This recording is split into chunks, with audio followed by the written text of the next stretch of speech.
आज हम भी इस वीडियो में देखेंगे कि एक्सपेंस किसे कहते हैं, यानी कि महंगाई कैसे बढ़ती है, महंगाई कैसे घटती है। आज हम इस वीडियो में पूरा देखने वाले हैं। तो चलिए देखते हैं कि महंगाई कैसे बढ़ती है। तो दोस्तों, महंगाई दो चीज़ों पर डिपेंड करती है, यानी कि जब किसी भी व्यक्ति या स्टेट या किसी सरकार कोई भी हो गया, जैसे मान के चलिए कोई एक व्यक्ति हो गया, यदि उसके पास ज़्यादा पैसे हो गए तो वो किसी भी सामान को खरीदने से पहले सोचेगा नहीं कि मेरे पास कितना पैसा है, कितना पैसा नहीं है। तुरंत वह उस सामान को खरीद लेगा। जैसे मान के चलिए ये मार्कर है, मार्कर है 20 रुपये का, 20 रुपये का एक मार्कर है। तो हमें एक मार्कर को खरीदना है, तो इस मार्कर को खरीदने के लिए मान के चलिए मेरे पास 20 रुपये हैं, तो मैं इसे खरीदने के लिए सोचूंगा कि मैं इसे खरीदूं या ना खरीदूं।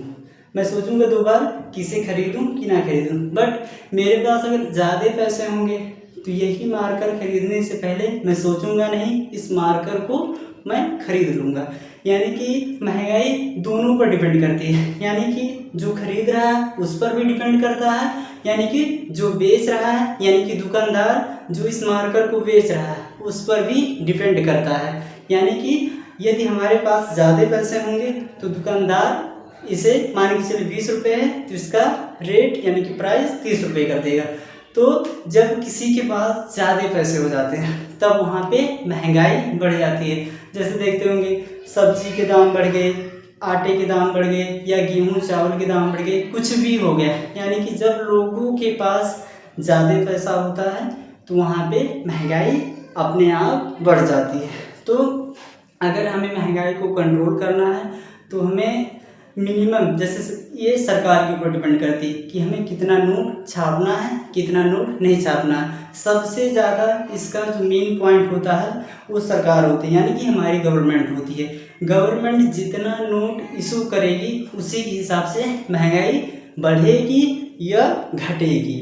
यानी कि अगर गवर्नमेंट नोट ज़्यादा इशू करती है, पैसा ज़्यादा इशू करती है, तो लोगों के पास पैसे ज़्यादा होंगे तो किसी भी सामान को खरीदने से पहले वो सोचेंगे नहीं कि हमारे पास पैसा कितना है, वो उस सामान को तुरंत खरीद लेंगे। और महंगाई एक चीज़ से और बढ़ती है, जैसे मान के चलिए फिर इसी का एग्जांपल देखते हैं। यही अगर हमें खरीदना है तो ये मार्केट में अगर प्रॉपर उपलब्ध है, यानी कि 20 लोगों को चाहिए, मान के चलिए ये मार्कर 20 लोगों को चाहिए, 20 मार्कर है और इसका प्राइस 20 रुपये है, तो इसका रेट नहीं बढ़ने वाला, यानी कि इसका प्राइस बढ़ने वाला नहीं है। लेकिन मान के चलिए ये मार्कर हमारे पास यानी कि दुकानदार के पास 10 है और ख़रीदने वाले मान के चलिए 20 हो गए, 30 हो गए, 40 हो गए, तो वहीं पे इस मार्कर का प्राइस तुरंत अपने आप बढ़ जाएगा। तो इस मार्कर का प्राइस दुकानदार अपने हिसाब से, यानी कि जब देखेगा कि हमारे पास केवल 10 ही मार्कर है और ख़रीदने वाले कितने हैं, 40 हो गए, 50 हो गए, तो इस मार्कर का रेट, इसका मूल प्राइस 20 रुपये है, बट वह ग्राहक के हिसाब से, यानी कि देखकर कि 40 ग्राहक हमारी दुकान पे खड़े हैं तो इसका प्राइस वह स्वयं बढ़ा देगा। यानी कि इसका 40 भी कर सकता है, 50 भी कर सकता है, 100 भी कर सकता है, यानी कि डिपेंड करता है दुकानदार पे। तो महंगाई दो तरीके से बढ़ती है, या तो लोगों के पास ज़्यादा पैसे हो जाएं तब महंगाई बढ़ती है, और एक दूसरा हो गया यानी कि किसी भी सामान या किसी वस्तु की कमी, तब वहाँ पे महंगाई बढ़ती है।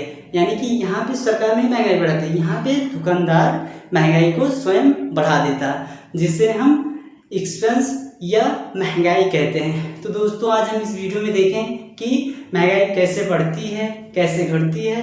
अगले वीडियो में दोस्तों हम कुछ और देखेंगे। तब तक के लिए दोस्तों, जय हिंद।